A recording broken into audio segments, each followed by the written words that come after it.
Buenas tardes, bienvenidos.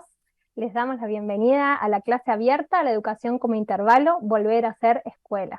Es una gran alegría estar hoy, esta tarde, con Carlos Escliar, que nos va a acompañar en esta clase y le voy a dar la palabra solamente en unos minutitos.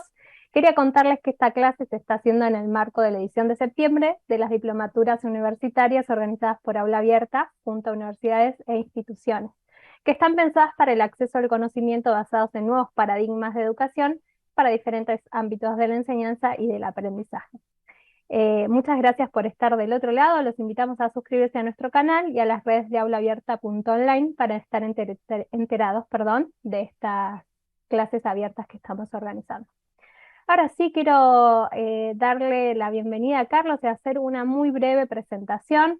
Quiero contarles que Carlos Escliar es investigador del Consejo Nacional de Investigaciones Científicas y Tecnológicas de la Argentina, es investigador del Instituto de Investigaciones Sociales de América Latina y del área de educación de la Facultad Latinoamericana de Ciencias Sociales. También es doctor en fonología con especialidad en problemas de comunicación humana y realizó estudios de posgrado en el Consejo Nacional de Investigaciones de Italia, en la Universidad de Barcelona y en la Universidad Federal de Río Grande do Sul. Fue coordinador del área de educación de Flexo y actualmente coordina diferentes cursos de posgrado. Así que ahora es una gran alegría para mí y un hermoso placer darte la bienvenida, Carlos, a esta charla. Bueno, muchas gracias, Andrea. Un saludo a todas y todos. Yo también me siento muy complacido, muy honrado por la invitación.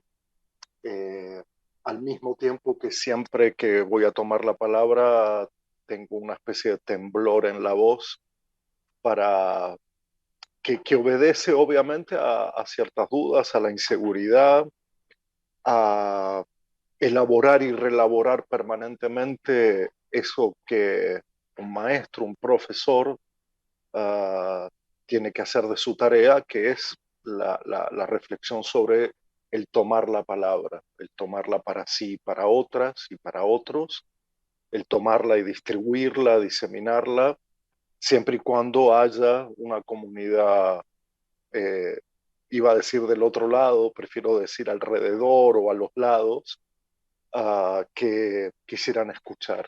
La incertidumbre sobre qué tengo para decir y por otro lado, quién quiere escuchar, constituye para mí todo el misterio y todo el arte de lo que se puede llamar la enseñanza. Cuando Andrea presentaba este encuentro, eh, advertí de inmediato que hay una palabra allí que siempre me ha llamado la atención y que ahora toma un relieve, a mi modo de ver, fundamental, que es la palabra sobre lo nuevo. Eh, Soy de los que creen que la educación tiene que ver con una relación muy difícil, muy áspera, por momentos muy contradictoria y hasta yo diría paradojal entre lo nuevo y lo viejo.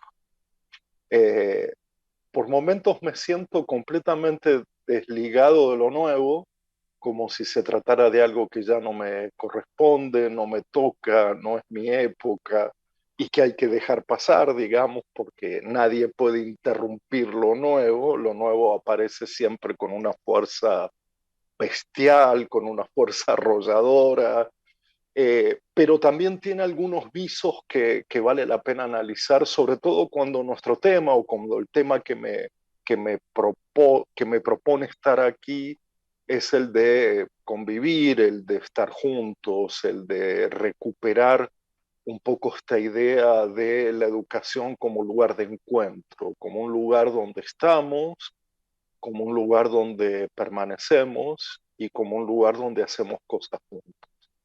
Esa es toda la magia y toda la simplicidad que tiene un encuentro pedagógico, ¿no?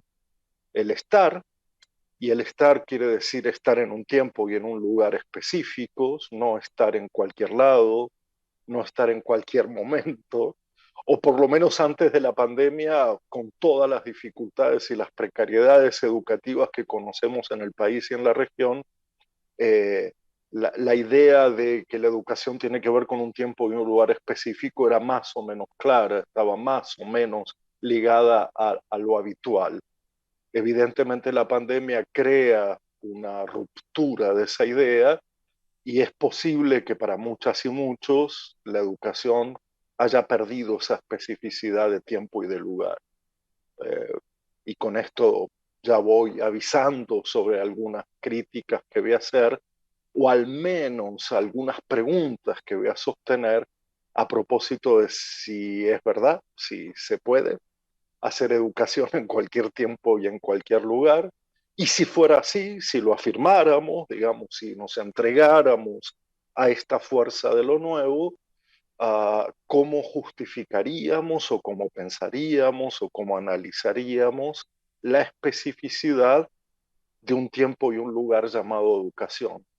O es que ya no la tiene, o es que ese lugar es cualquiera, ese tiempo es cualquiera, y ahí, a mi modo de ver, y hago aquí un primer llamado, una primera marco, una primera contradicción, un signo de contradicción entre lo nuevo y lo viejo, se parecería mucho a otras formas de transmisión que le son contemporáneas, ¿no? Me refiero a las formas de transmisión en cualquier tiempo y en cualquier lugar, como pueden ser las plataformas de YouTube, las plataformas de información y de opinión, las redes, que no exigen un tiempo y un lugar. Es decir, que por el contrario, son sin tiempo o todo el tiempo, para decirlo mejor, y son sin lugar o, para decirlo mejor, son en cualquier lugar, ¿no? Esa es una profunda transformación que si yo quisiera radicalizar como preaviso, como algo que podríamos discutir un poco más adelante, lo pondría en términos muy curiosos, en términos hasta metafóricos, si ustedes quieren. Podríamos decir que hoy, entre lo nuevo y lo viejo, entre lo que pasó y lo que va a pasar, primero está el problema de lo que está pasando, que es lo que siempre nos cuesta más analizar y pensar, ¿no? No tanto lo que pasará a modo de promesa, no tanto lo que pasó a modo de una especie de archivo histórico, sino lo que nos está pasando, ¿no? Lo que podríamos llamar el microanálisis. Y entonces ese preaviso consiste en decir que hoy hay como una doble tendencia muy curiosa, que a mí me gusta metaforizar, porque de un lado se habla mucho de la escuela en la nube, ¿no? En la escuela en la nube. No voy a hablar de la nube, no voy a hablar de lo que para mí es la nube, ¿no? Como condensación, dispersión, eh, probables tormentas, vida nublada, atesoramiento del frío, pero me parece que hay una idea muy prolífica que de mi lado es poco atractiva, lo admito, de una educación o una escuela en la nube. Y también hay, porque siempre lo ha habido y porque insiste en haberlo, una escuela en la tierra, una escuela en la tierra, ¿no? Me gusta esa idea de oponer o poner en contradicción que hoy la educación se reparte un poco, no sé si con gusto o con una cierta naturalización del asunto, entre una fuerza que quiere llevar la escuela a la nube y otra fuerza que quiere atraerla, digamos, hacia la tierra. Me sonrío porque parece graciosa esta comparación. ¿Qué querrá decir una escuela en la nube, allá en lo alto, inmaterial, digamos, volátil, alejada de nosotros, incorpórea, pero al mismo tiempo entiendo la metáfora, desde ya sé qué quiere decir una escuela en la nube, me queda clarísimo que hay transmisión en la nube, información en la nube, material en la nube, el archivo mundial en la nube. No entiendo todavía ese pasaje tan rápido y tan inmediato entre una escuela que toma tiempo y lugar con la figura de estar en la nube, como están en la nube hoy las informaciones financieras, como están en la nube hoy las informaciones sobre las guerras, la sequedad de la tierra, la sed del planeta, como que todo ha pasado a estar en la nube. ¿Y qué querrá decir una especie de escuela arraigada, ¿no? Que echa raíz, que está en la tierra, que se mancha, que está en el barro, eh, que ve los problemas de la tierra y de su propia grieta, de su propia sequedad. Creo que hay mucho para explorar por ese lado, metafóricamente y no tan metafóricamente, es decir, porque esto atañe a efectos o crea efectos muy potentes, por ejemplo, sobre nuestro papel como educadores, ¿no? Nuestro rol, nuestra tarea. Voy a retroceder un paso, porque no quisiera que lo que se deslice aquí como idea es que prefiero omitir la crítica a la escuela anterior o la escuela previa a la pandemia. Hay problemas que se arrastran, y vuelvo a la metáfora de la tierra, ¿no? Que se arrastran desde hace muchísimo tiempo. La pandemia puede ser tomada como una radicalización de esos problemas, pero también puede ser tomada como una experiencia, un experimento que ha naturalizado cierta relación con lo educativo que no estaba tan naturalizada anteriormente y que ha, a mi modo de ver, determinado al menos cuatro problemas, cuatro.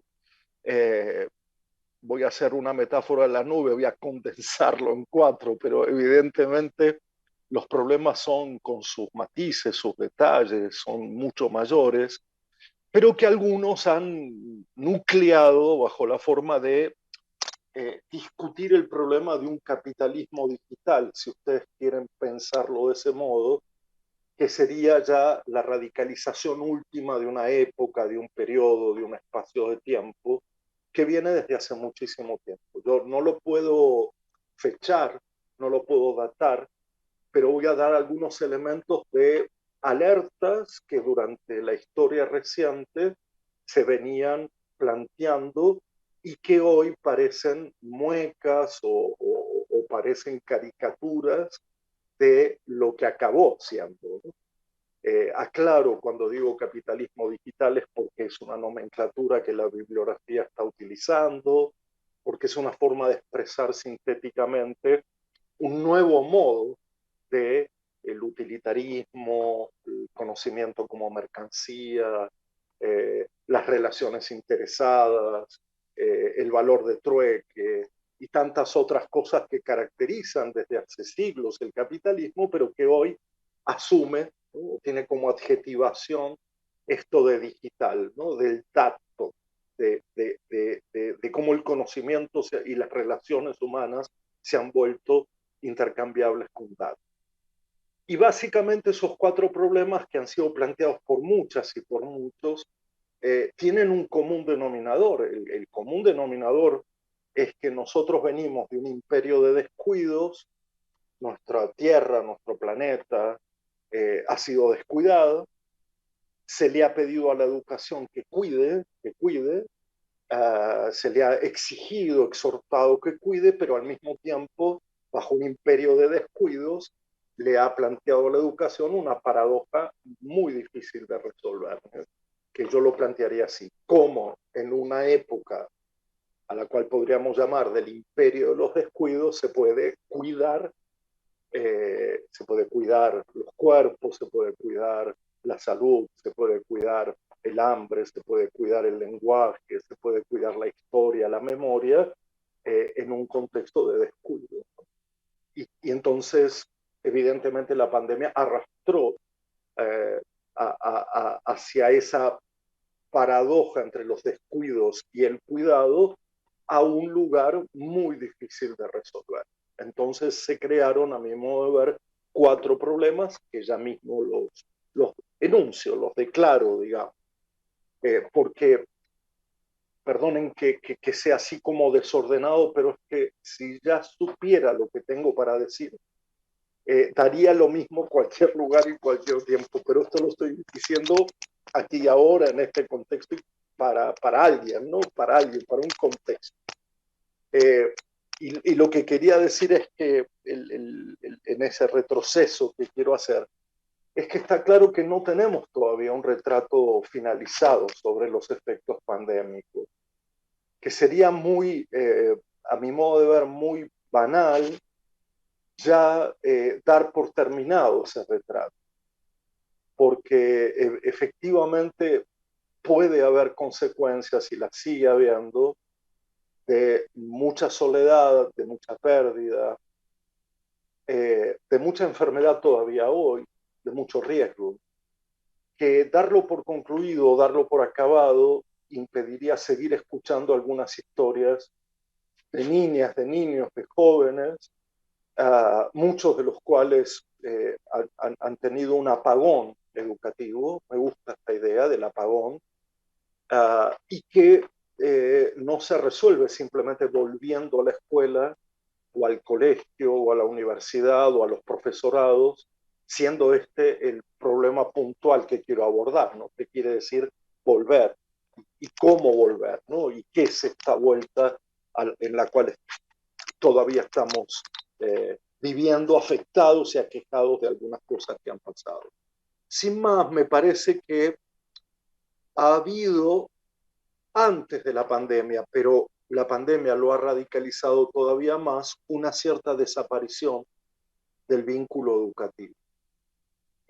O por lo menos el vínculo educativo se daba por hecho, por sentado, se lo ha reducido por momentos a una palabra de afecto, digamos, a una idea un poco general, que tiene que ver con que los vínculos educativos son del afecto, del orden del amor, del orden de la pasión, del orden del querer, pero a mi modo de ver han sido como descripciones muy genéricas. Efectivamente, la pandemia ha mostrado esta distancia de una manera más abismal, ha abismado ese vínculo educacional, porque es evidente que aquí hay un ejemplo típico de lo que quiero decir. Los afectos sí que dependen de las formas y sí que dependen de los tiempos y lugares. No toda expresión de afecto, no todo vínculo es equivalente. Y creo que si ya vivíamos cierta problemática de vínculos sociales, culturales, familiares en general, aún quedaba un vínculo en un tiempo y un lugar precisos, como las instituciones educativas, donde podíamos querer de otra manera, donde podíamos amar de otra manera, donde podíamos desarrollar algunas pasiones en cierto sentido, que en otros lugares y tiempos no. Entonces, esto me parece un primer problema que uno tiene que ponérselo a pensar un poco con detenimiento, no solo en la emergencia, no solo en el dolor, está lleno de matices.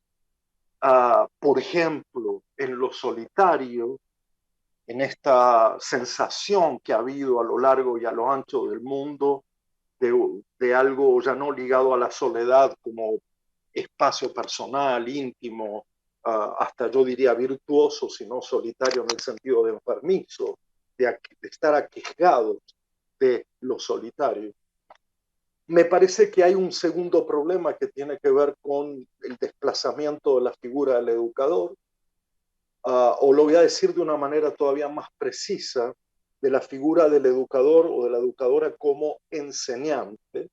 Es decir, que pongo aquí el síntoma no solo en que la propia figura del educador está un poco en suspenso, no sabemos si se parece a las viejas formas de asumir la transmisión, formas autoritarias, monologales, explicativas, orales, escritas, o si se parece cada vez más a figuras de transmisión como los youtubers, los instagramers y otras figuras, no sé si se dice los tiktokeros, porque no lo sé, no he entrado por ese lado, pero digamos que se puede plantear ahí un problema acerca de esa figura que de una manera crítica estaba considerada como esencial, como un centro de gravedad, no solo de las instituciones educativas, sino de la vida personal en el mundo entero.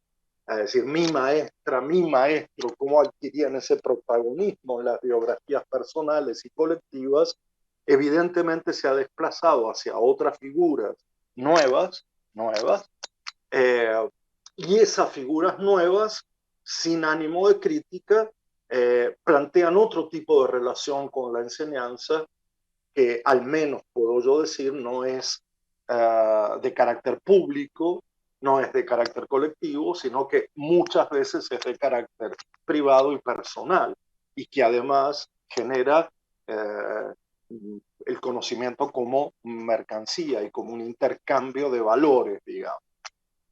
Eh, Quizá un tercer problema, ya señalado anteriormente, era eso de colocar toda la idea de lo educativo en la nube.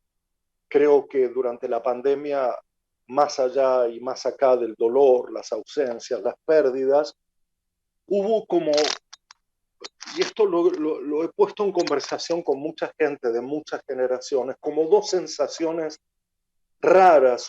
La primera tuvo que ver con la simple hipótesis de que algo del mundo se podía interrumpir y que esa idea nos era muy afecta o nos era muy querida para los que trabajábamos en educación, porque de algún modo muchos y muchas veníamos planteando que la escuela no tenía que repetir o continuar el mundo apurado, acelerado, violento, sino crear un intervalo, detener el mundo.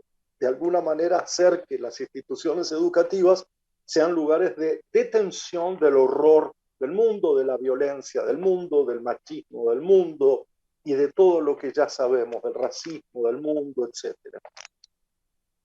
La batalla entre continuar al mundo, es decir, repetirlo, reproducirlo, replicarlo tal como algunos y algunas quieren que sea, o detenerlo, es decir, de alguna manera confrontarlo, criticarlo, oponerse, viene de hace mucho tiempo.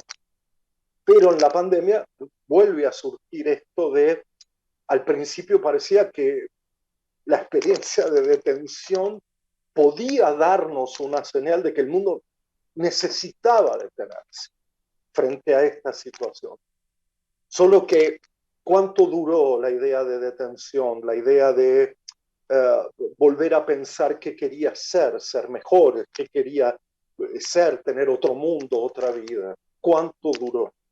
En algunos casos nada, ni siquiera apareció la pregunta, en otros casos duró un tiempo, pero podríamos decir que en la batalla entre la continuidad del mundo y la detención del mundo, evidentemente el triunfo por la repetición de ese mundo que estaba en vigencia fue evidentemente un éxito y un triunfo que, entre otras consecuencias, por eso este tercer problema, nos hace pensar en esa colocación de lo formativo en la nube y, por lo tanto, la pérdida de lo público cuando pensamos lo educativo. Es decir, con la nube se tiene una relación que puede ser colectiva, pero es también muy individual, es decir, que tiene que ver con decisiones personales sobre qué trayectos, qué lugares, qué tiempo voy a usar, si no es 24 horas por día,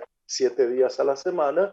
Eh, y entonces la pregunta por lo público aparece como una crisis emergencial después de la pandemia, durante la pandemia y antes de la pandemia.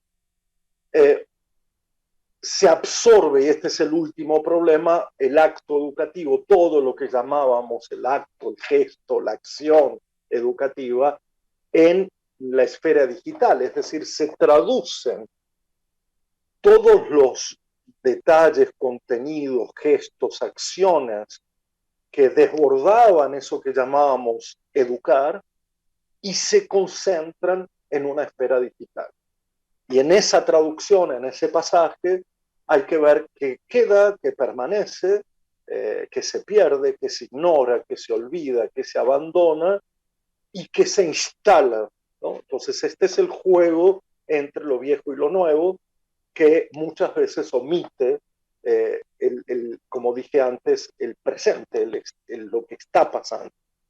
Ese momento en el cual una época crea un atributo, como puede ser el mundo digital, lo crea, uh, hasta ahí todo bien, digamos, las invenciones del mundo son permanentes, la idea de progreso entendida tecnológicamente ya lleva mucho tiempo, no es de ahora, es decir, entender que como progreso se entiende solo lo tecnológico, nadie hablaría de progreso en la filosofía, progreso en la poesía, progreso en la música, se habla solo de progreso en términos tecnológicos, porque también se ha asumido que progreso quiere decir novedad, ni siquiera lo nuevo, sino la novedad, que es otro componente, pero me interesa detallar ese momento en el cual un atributo X, llamemos mundo digital, se convierte o se naturaliza como virtuoso.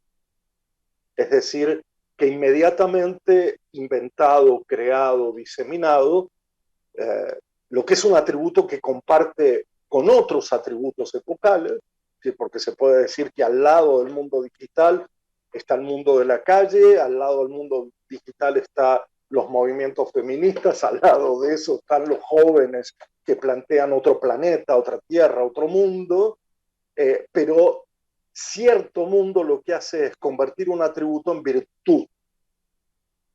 Y ese es un refinamiento de esta época muy curioso, porque al considerarlo virtud, le plantea a la educación una exigencia adaptativa.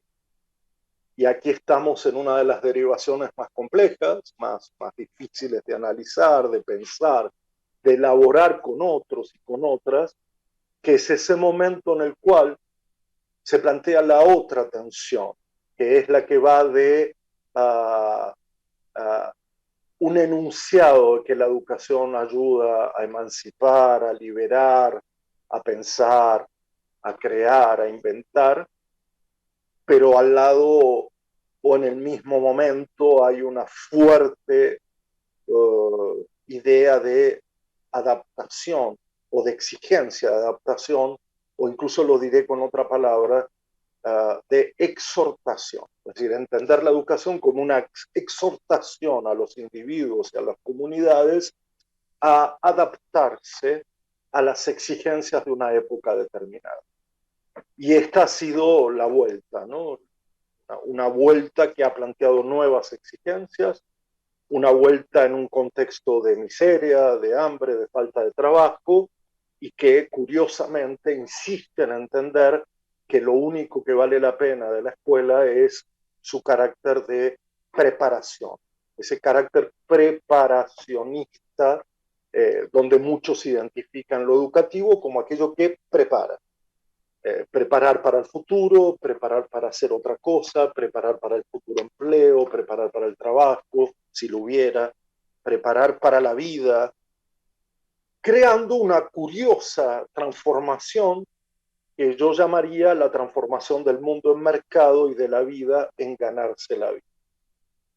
Y aquí entonces surge a mi modo de ver, y una vez planteados los cuatro problemas que creo haber simplemente enunciado, porque creo que se trata de eso, de tratar de identificar un problema y dejarlo allí en una especie de boya en medio del océano para seguir pensando, es que se nos plantea nuestra tarea una contradicción interna que toca, yo creo que las fibras más íntimas o la intimidad más profunda de lo que elegimos, de lo que queremos ser, de lo que estamos siendo, de lo que podríamos llegar a ser si las transformaciones se vuelven todavía más radicales, y que tiene que ver con una labor o una misión que se nos asigna, y es que en un sentido amplio abordamos dos objetivos.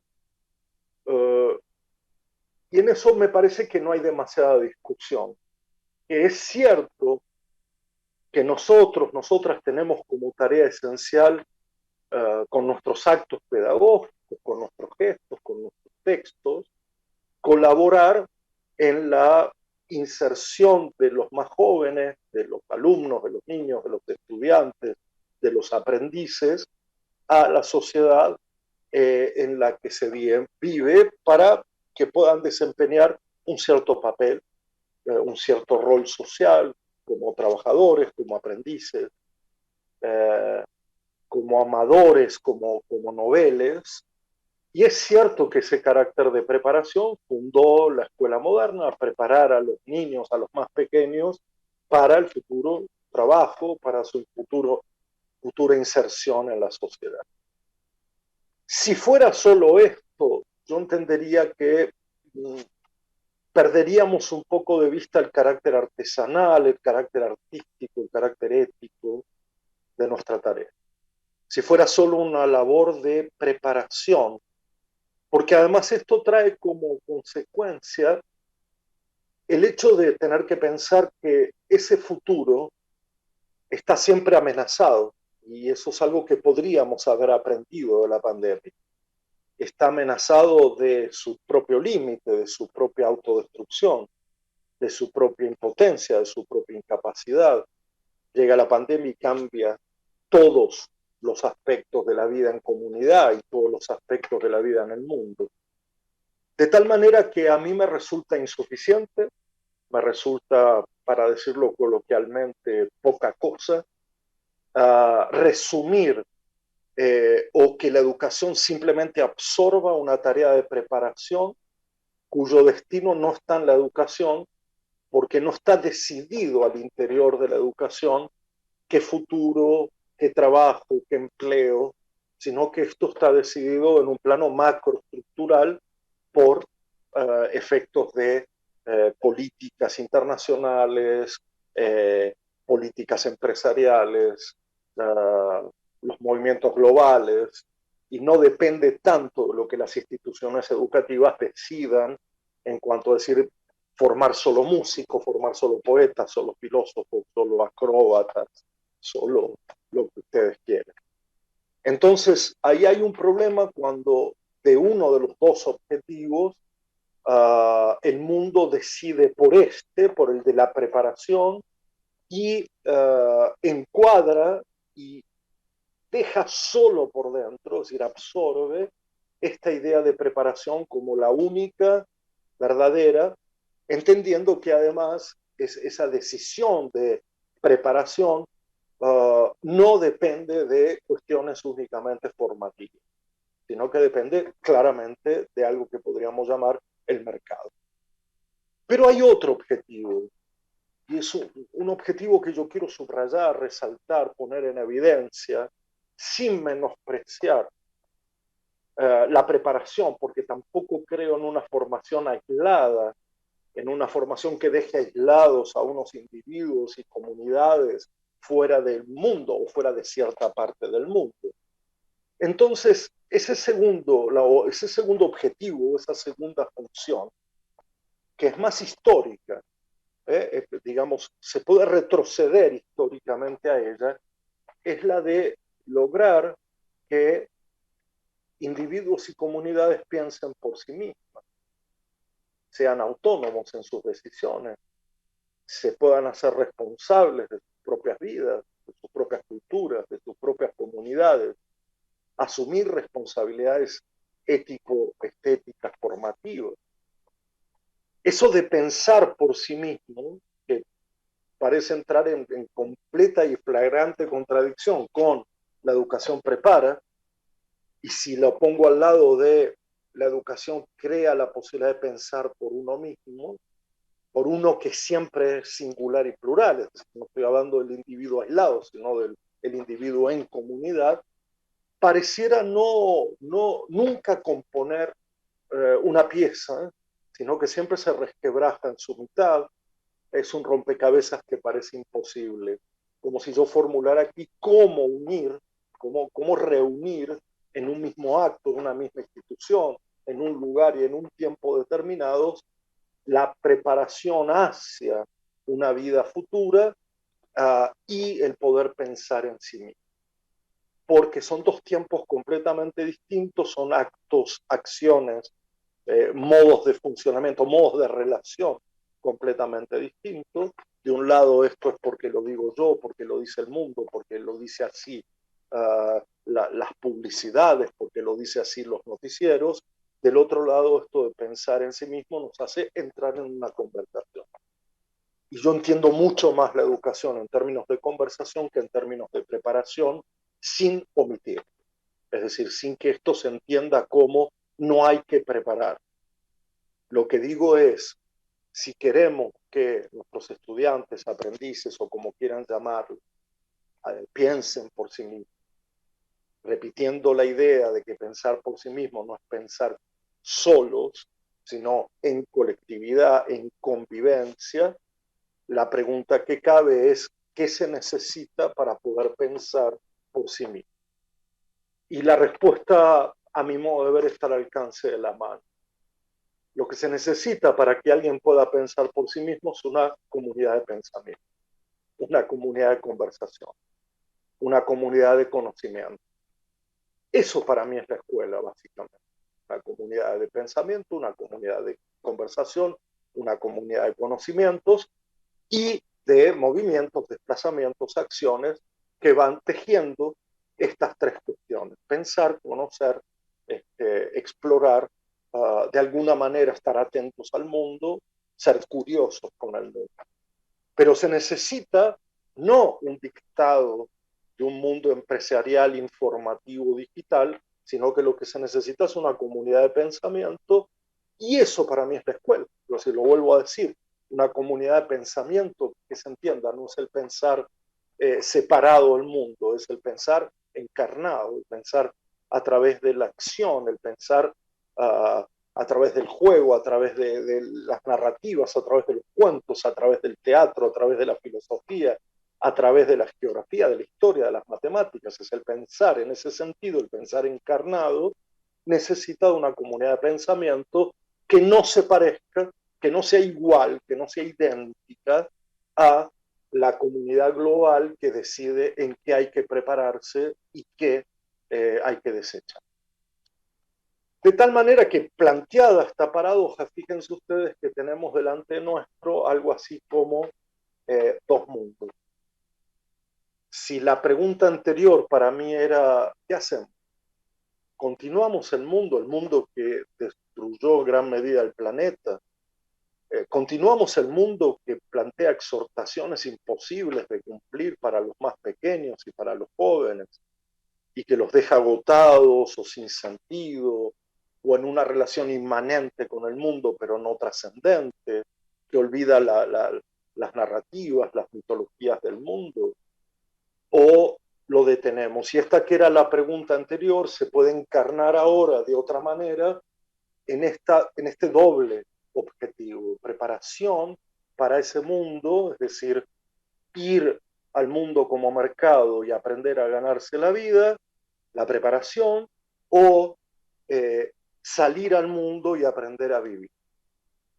Y esto planteado así en términos genéricos, filosóficos, de sobrevuelo, a mi modo de ver, la vuelta a las instituciones educativas nos podría haber planteado un escenario interesante para un debate que es, repito, un debate histórico, un debate que cada uno vive de maneras diferentes, pero que trae unas consecuencias colectivas, sociales, culturales inmensas, difíciles de entender ahora, pero que ya muchos vienen discutiendo desde hace tiempo.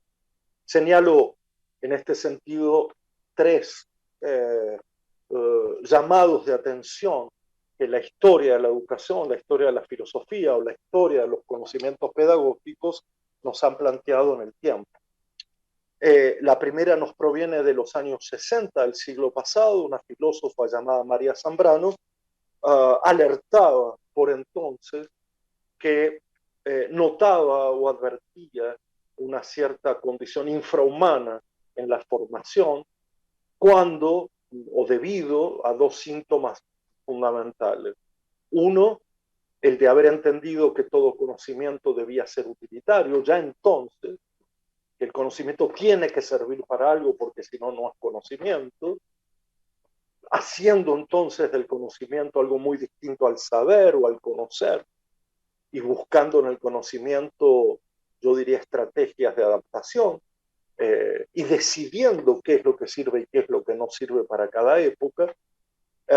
Y como segunda advertencia nos planteaba aquello de no todo progreso tecnológico o no se puede entender el mundo y la vida en términos de progreso únicamente, porque la mayor parte de las experiencias de la vida no tienen que ver con esa idea de progreso, de ir hacia adelante, de ir hacia adelante destructivamente, de creer que no hay límites, que se trata solo de lo nuevo, que se trata solo de las luces de color. Este fue el primer alerta en la década del 60 del siglo pasado. 10 y 20 años después, un filósofo de la talla de Virilio planteaba una pregunta muy sencilla que recién ahora podemos entender su dimensión. ¿Cómo se puede construir lo público? Se preguntaba si uh, el, aquel mundo digital de los 70 que recién comenzaba a diseminarse sobre el planeta, destruye la idea del aquí y del ahora. Como si de algún modo lo que Virilio planteara fuera lo público solo puede hacerse en un aquí y una ahora, en un lugar y en un tiempo específicos. Nosotros estamos ahora en una época que ha separado completamente, y no solo durante la pandemia, el aquí, el lugar, del ahora, el tiempo. De tal manera que podemos estar en un aquí sin ahora, pero sobre todo estamos en permanentes ahora sin lugar. Y cuando uno dice sin lugar, quiere decir sin territorio. No lugares para ocupar, sino lugares donde habitar. Y esta palabra habitar tiene un sentido muy particular en el campo educativo porque tiene que ver con hacer hogar, hacer refugio, crear hospitalidad. Pero lo segundo que decía Paulo Virilio era, Paul Virilio, es aquello de no solo el aquí está destituido de la hora y el ahora del aquí, sino que hemos perdido la relación entre lo cercano y lo lejano. Y en los años 80, inicios de los 90, cuando todavía las redes sociales no tenían este auge de ahora, advertía sobre el hecho de que esas redes podían estar produciendo que estuviéramos más cerca de los que están lejos y más lejos de los que están cerca. Y fíjense en esta profunda advertencia que hace Virilio a propósito de la cercanía y la lejanía y del aquí y el ahora. Y cierro con la advertencia de otro filósofo llamado Sloterdijk, cuando planteaba en un libro de los 2000, es decir, también previo a la pandemia, que no podemos construir comunidad cuando desechamos el pasado, o cuando parece que el pasado ya no tiene nada que decir, o cuando parece que las nuevas generaciones en el umbral de la modernidad no quieren escuchar el pasado porque allí no hay nada que importe. No se puede construir comunidad cuando lo único que hay es un futuro que nos responde anticipadamente a través de las novedades, y cuando el presente es intrascendente, es decir, de alguna manera está despojado de trascendencia, porque ya no están allí las preguntas por el existir, por el ser, por el vivir, sino las cuestiones más inmanentes por el tener, por el ser tener, digamos, en vez de por el estar siendo. Y termino por aquí para dar cabida a algunas preguntas. ¿Qué podría significar hoy desde el punto de vista educativo hacer el mundo, tener un mundo, vivir en el mundo? Y me parece que por ahí podríamos continuar una conversación, no conmigo, entre tantas y tantos, que tiene que ver justamente con eso. ¿Qué significa hoy tener un mundo cuando este mundo nos ha quitado la posibilidad de tenerlo, porque en realidad nos pide que lo compramos y lo vendamos, y sobre todo que lo alquilemos? Hoy no tenemos nada porque todo se alquila. No tengo películas, las alquilo en plataformas. Todo puede desaparecer, nada es nuestro, y la pandemia lo mostró con un dolor y con una sensibilidad muy particular. Bueno, llego hasta aquí y abro el juego a lo que Andrea nos trae.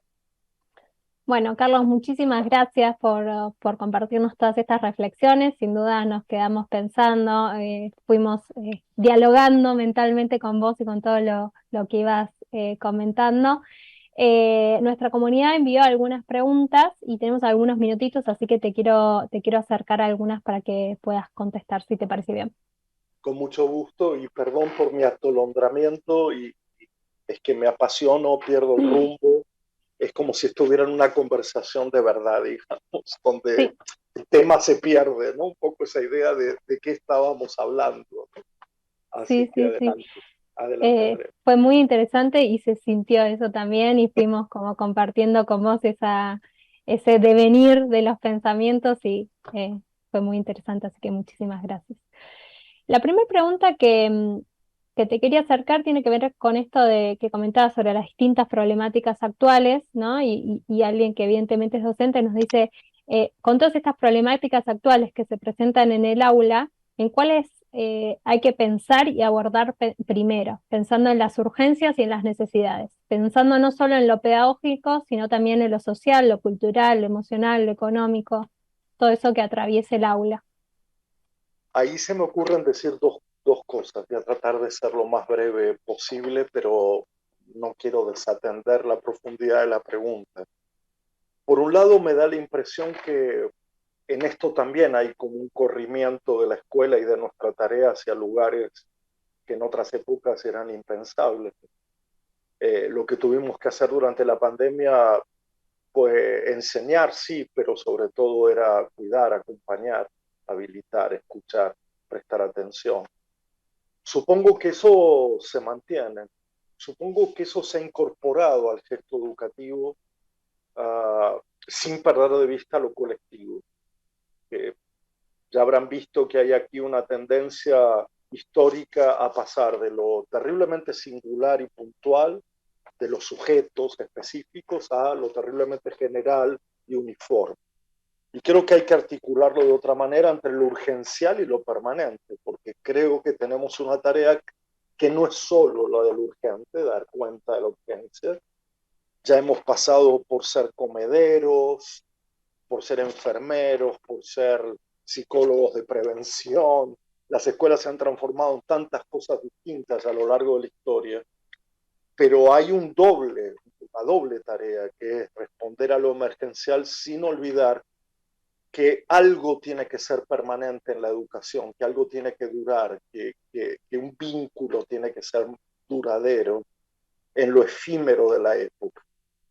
De tal manera que hoy parece que el arte de educar, el arte arduo y difícil es cómo conjugo lo emergencial con lo duradero, cómo hago que algo dure cuando de verdad pasan cosas que son necesariamente tienen que ser respondidas en el momento.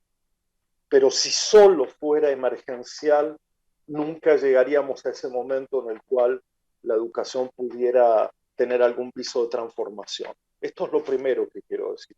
Lo segundo es un poco más breve. Cabe la pregunta de si compete a las instituciones educativas resolver las desigualdades sociales, económicas, políticas, culturales, o si las instituciones lo que pueden hacer, y de hecho lo hacen, es proveer de un recomienzo en la vida y en el mundo, pero no pueden modificar sustancialmente el comienzo.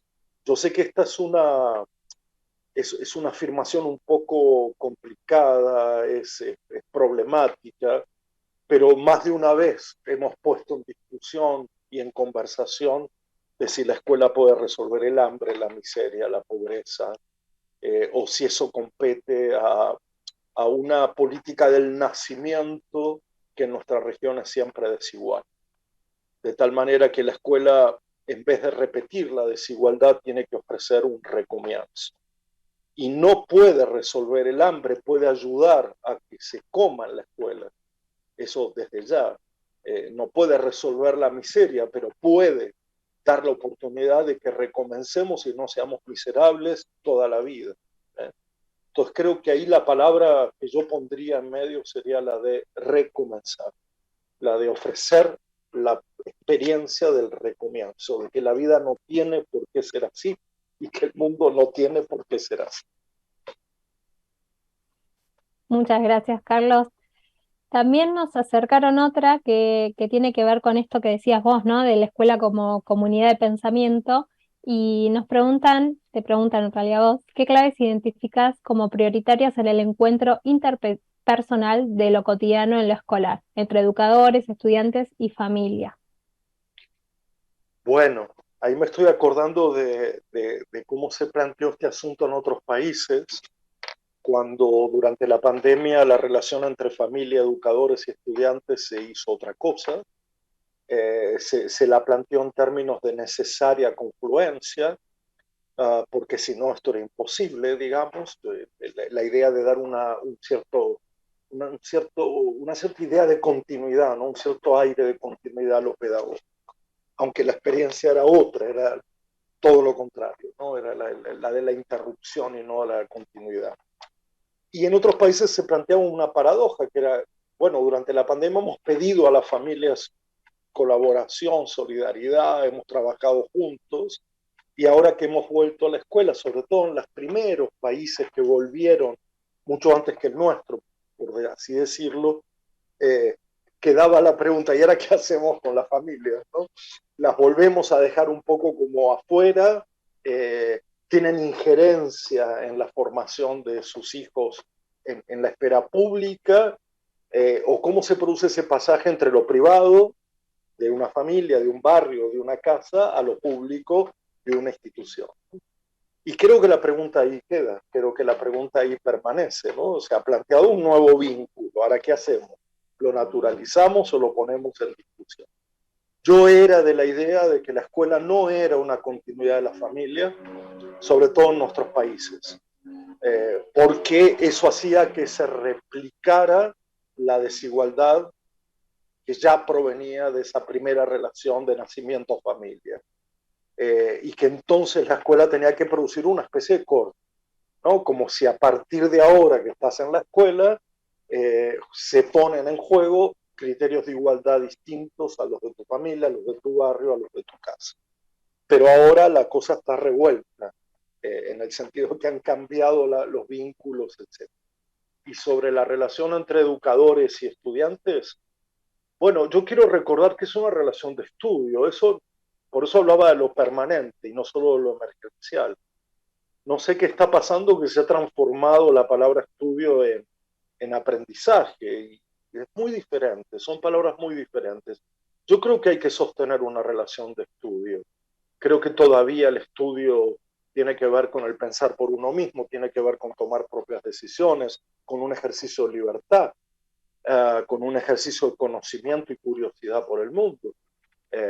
Y me parece que también ese podría ser un síntoma de esta época, no pandémico, sino anterior a la pandemia, y es que las relaciones se han transformado un poco en las relaciones entre dos identidades, cuando en realidad lo educativo para mí no es tanto quién es el otro y quién soy yo, sino qué cosas se pueden hacer juntos en un plano colectivo. Excelente, Carlos, muchas gracias.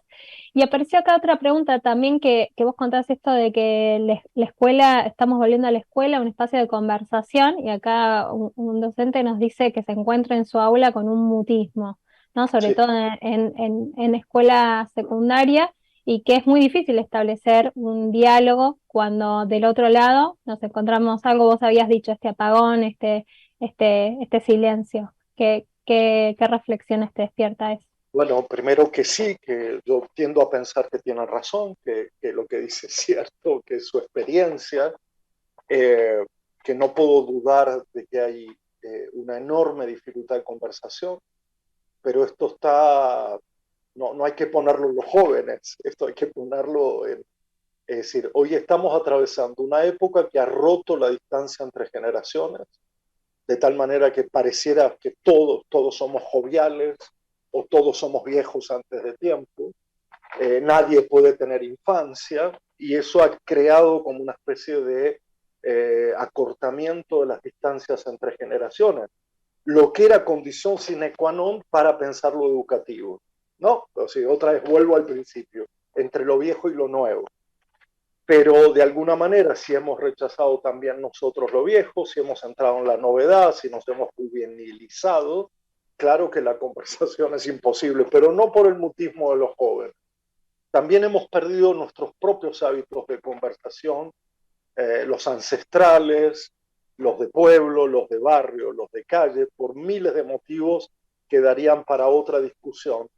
Y entonces reconozco que hay una especie de o mucho barullo o mucho silencio, pero esto es un problema ya de todas las generaciones que se han mezclado en una única generación, que es la que la época exige que seamos ingenuos jóvenes que creemos que todo es posible y que lo vamos a lograr todo y que seremos felices. Muchas gracias, Carlos. También apareció acá una pregunta de ¿cuál es tu mirada acerca de la evaluación hoy? Y acá aclara, sobre todo en nivel inicial, aunque en el ámbito educativo en general. Bueno, esto me tomaría un poco de tiempo, pero voy a tratar de responderlo de una manera muy franca, como intento ser. Tengo problemas con la idea de evaluación. No me convence ni me conforma que se le agregue a la palabra evaluación palabras bonitas como evaluar con amor o evaluar como derecho o evaluar, no sé, desde, desde la pasión, porque siempre en el fondo creo que evaluar tiene que ver con una racionalidad, con una forma de ver las cosas, que es que eh, las relaciones, los saberes, los aprendizajes se pueden juzgar de manera inmediata, rápida, secuenciada, cronometrada, y aunque entienda la necesidad de un sistema de autorregularse, es decir, de evaluarse, lo entiendo, yo mismo como investigador del CONICET evalúo y soy evaluado permanentemente, creo que las cosas que de verdad importan no se pueden someter a la lógica de las evaluaciones. Siempre lo he comentado y con esto espero dar respuesta a la pregunta. Entiendo que haya que evaluar, entiendo que haya una especie de materialización de ciertos procesos. No me engaño con la idea de que eso es ese proceso, no me engaño, no lo identifico con el proceso, pero recuerdo perfectamente una maestra que me persiguió por horas preguntándome entonces cuál sería la palabra o que en vez de evaluar qué. Y como hoy vivimos una época donde parece que la palabra es lo más importante, digamos, cómo nombramos, cómo llamamos, ¿no? Cómo nominamos, yo pensé en la palabra apreciar. Apreciar, sí, porque si de verdad quiero que mis estudiantes lean, tengo que apreciar su lectura. Si de verdad quiero que los chiquititos jueguen, tengo que apreciar el juego. Y apreciar tiene que ver, es una palabra que tiene que ver con no tener precio, es sin precio, sin valor. No tiene valor. Si lo que la apreciación es estética, la apreciación es ética, la apreciación es cognitiva, pero no la puedo traducir en aprobaciones y desaprobaciones. Ahora, ¿cómo digo esto yo, siendo que trabajo en una universidad en posgrado donde todo ya es productivismo? Bueno, diferenciando que una cosa es lo que se presenta para un sistema y otra cosa es el proceso, el vínculo que ha determinado un tipo de saber, un tipo de conocimiento que solo se podrá apreciar tiempo más tarde, no aquí ahora de manera inmediata, atado a lo que estamos haciendo, sino con el paso del tiempo. Y en todo caso hay que entender que se produce esta doble dinámica. Se aprende con el paso del tiempo. No hay aprendizaje instantáneo como Open English nos quiere hacer creer. Nos quiere hacer creer. No solo ellos, sino en general. Hoy hay una moda, una época en pensar que el aprendizaje es sí con voluntad y esfuerzo inmediato. Muchas gracias, Carlos. Bueno, pasó una hora ya que estamos en este encuentro. Para mí, al menos me pasó rapidísimo. Te quiero pedir si para cerrar, te voy a dar unos minutitos para que lo pienses, nos dejas una pregunta. Así seguimos pensando en todo esto Ya que la tengo, ya la compartiste hoy. tengo, ya la Ay, tengo. bueno, entonces yo solo me queda saludar a los que están del otro lado, agradecerles muchísimo por haberse sumado, por interesarse en estos temas, por seguir pensando en la escuela y la educación de hoy. Y te quiero agradecer muchísimo a vos, Carlos, por este encuentro, por tu generosidad, por ayudarnos a seguir pensando estas cuestiones. Y te dejo los últimos minutitos para la pregunta y tu cierre. Bueno, bueno, muchas gracias por esta posibilidad de acercarme a otras y otros, de plantearles mis incertidumbres, de que me dejen hacer un ejercicio vivo o en vivo de pensamiento. Eh, a pesar de que he repetido muchas cosas, siempre se repiten de otro modo, porque están afectadas y cruzadas por el tiempo que va pasando, por el encuentro con otros, por las conversaciones. Y mi pregunta es, desde hace algún tiempo es siempre la misma, lo que pasa es que hay que plantearla de muchos modos, pero yo la dejé planteada durante el encuentro de hoy y la retomo formulando de una manera introductoria y luego explícita, pero diría, tenemos que volver una y otra vez a la pregunta por la relación o las relaciones entre época y educación. No podemos darlas por sentadas ni considerar que son transparentes, es decir, a tal época le corresponde o le cabe tal forma de educación o tal tiempo de educación. Hay que revisar esta relación. Y la pregunta más específica podría ser si, dada esa relación o esas relaciones, nuestra tarea consiste en darle continuidad a un mundo que ya mostró sobradamente sus fierezas, su aspereza, su violencia, o si el gesto educativo consiste en interrumpir ese mundo para que otros mundos que existen, que están presentes, que conviven con esta época, puedan salir a la luz y tener otra entidad que no simplemente ser desechos, residuos, abandonos o todo lo que ignoramos, como si se tratara de lo que a este mundo ya no le importa. Creo que la pregunta hay que formularla así, continuidad o interrupción con todos los matices. Muchas gracias. Muchísimas gracias. Bueno, nos despedimos, hasta acá llegamos. Muchas gracias, Carlos, nuevamente y nos reencontramos en la próxima. Que estén muy bien. Hasta luego.